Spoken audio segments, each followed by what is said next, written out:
Bangladesh bank যেই 19,000 কোটি টাকা যেটা চিন্তা করছে, যেটা আসলে বাংলাদেশ গভর্নমেন্টের গ্যারান্টির এগেনস্টে আমরা দিয়ে থাকি, এর মধ্যে অনেকগুলো অলরেডি দেয়া হয়ে গেছে। যেমন প্রি শিপমেন্ট ক্রেডিট রিফাইন্যান্সিং, এটা চলছে 5,000 কোটি টাকা।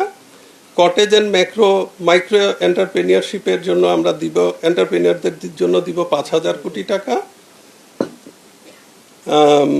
লেদার গুডস অ্যান্ড শুজ বা লেদার গুডস প্রোডাক্টসের ক্ষেত্রে আমরা 2,000 কোটি টাকা। আনএমপ্লয়েড ইয়ুথদের এমপ্লয়মেন্টের জন্য 1,000 কোটি টাকা। রুরাল ইকোনমিক অ্যাক্টিভিটিজের জন্য 1,000 কোটি টাকা। ফ্রোজেন শ্রিম্প অ্যান্ড ফিশ এক্সপোর্টের জন্য 2,000 কোটি টাকা। গ্রিন ইকো ফ্রেন্ডলি ফান্ড, সেখানে থাকবে 1,000 কোটি টাকা। ওভারসিজ এমপ্লয়মেন্টের জন্য 1,000 কোটি টাকা। স্টার্ট আপে আমাদের 500 কোটি টাকা আছে, আপনারা জানেন। এবার একটা নতুন একটা এরিয়াতে আমরা কাজ করছি, ক্রিয়েটিভ ইকোনমি। সেখানে আমরা 500 কোটি টাকা দিব, যেটা আসলে আমাদের সিএসআর ফান্ড থেকে আসবে। এটা ওয়ান টাইম দিয়ে দেওয়া হবে, এটা আসলে ক্রেডিট না, এটা সরাসরি দিয়ে দেওয়া হবে। কি ফাইন্যান্সিং স্কিমে আমরা যদি দেখি যে মেজর যে স্কিমগুলো আছে, এর মধ্যে প্রথমটা হচ্ছে close industry and service sector, এখানে 20,000 কোটি টাকা। এখানে মূলত raw material, wages, utility bills, export orders এর এগেনস্টে এক্সপোর্ট ওভারহেড আমরা ফাইন্যান্স করব। সিএমএসএমই সেক্টরে 5,000 কোটি টাকা, এখানেও raw material, labour wages, export fulfilment and production ওভারহেডসে আমরা দিব। এগ্রিকালচারাল অ্যান্ড রুরাল অ্যাক্টিভিটিসে 10,000 কোটি টাকা, এখানেও একই ধরনের খাতে দেওয়া হবে। এক্সপোর্ট ডাইভার্সিফিকেশনে 3,000 কোটি টাকা এবং নর্থ বেঙ্গল এগ্রিকালচারাল হাব, যেটা আমরা চাচ্ছি নর্থ বেঙ্গল হবে বাংলাদেশের এগ্রিকালচারাল হাব, তার জন্য আমরা দিব 3,000 কোটি টাকা।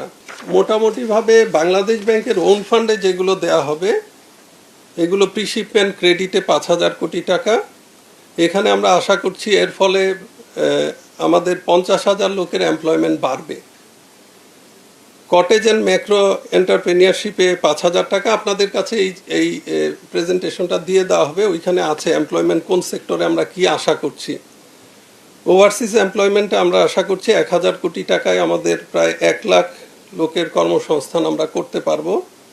আনএমপ্লয়েড ইয়ুথদের জন্য আমরা দিব 1,000 কোটি টাকা, এখানে আমরা আশা করছি প্রায় 50,000 লোকের 50,000 যুবকের কর্মসংস্থান হবে। এটা দেয়া হবে কর্মসংস্থান ব্যাংকের মাধ্যমে। এখানে এই জিনিসগুলো আপনাদের জন্য দেয়া আছে, দেখবেন। রুরাল ইকোনমিক অ্যাক্টিভিটিজের জন্য 1,000 কোটি টাকা, এটা আমরা দিব আনসার ভিডিপি ব্যাংকের মাধ্যমে। আপনারা জানেন যে আনসারের প্রায় 11 লাখের মতো নিয়মিত সদস্য এবং ভিডিপি আছে প্রায় 52 লাখের মতো। এরা কিন্তু পেইড না, কিন্তু এরা সবাই নেটওয়ার্কে আছে, তাদের জন্য ক্রেডিট দেওয়া হবে। তারা সাধারণত কৃষি বা এই ধরনের প্রজেক্টে লোন নিয়ে থাকে। ইকো ফ্রেন্ডলি প্রোডাক্টে আমরা দিব 1,000 কোটি টাকা। ক্রিয়েটিভ ইকোনমিতে 500 কোটি টাকা। স্টার্ট আপ ফাইন্যান্সিংয়ে 500 কোটি